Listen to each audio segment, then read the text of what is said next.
Hi friends, welcome to my channel. So ఇప్పుడు మీరు ఇక్కడ చూస్తున్నారు కదా, మనమైతే విజయవాడలో అయితే ఉన్నాం అనమాట. సో థియేటర్ దగ్గర అయితే అసలు ఎక్కడ చూసినా థియేటర్ల దగ్గర ఎక్కడ చూసినా అసలు విజయవాడలో మొత్తం ప్రభాస్ ఫ్లెక్సీలతోనే నింపేశారని చెప్పుకోవాలి.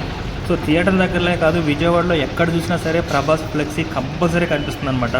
చూడండి, అసలు ఈ కార్నర్లు అయితే ఈ కార్నర్కి ఆ కార్నర్ ఫుల్గా అయితే ఫ్లెక్సీలు అయితే కట్టేశారు. ఈ సర్కిల్ అయితే 4 వైపులో 4 కట్అవుట్స్ అయితే కట్టడం అయితే జరిగిందనమాట. చూడండి, అసలు ఈ థియేటర్ చుట్టూ మొత్తం ప్రభాస్ కట్అవుట్స్ అయితే నింపేశారు. అసలు ఎక్స్పెక్ట్ చేయలేదు ఇలాంటి సెలబ్రేషన్స్ ఉంటుందని. ఎక్కడ చూసినా ప్రభాస్ కట్అవుట్సే అనమాట. విజయవాడలో అయితే భారీ ఎత్తున అయితే ప్లాన్ చేస్తున్నారు ప్రభాస్ కట్అవుట్స్.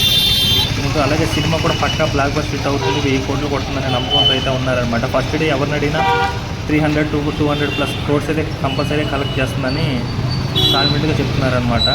సో చూడండి, అసలు మామూలుగా లేదు. కట్అవుట్స్ అయితే చూస్తున్నారు కదా, రెబల్ స్టార్ మామూలుగా లేదనమాట.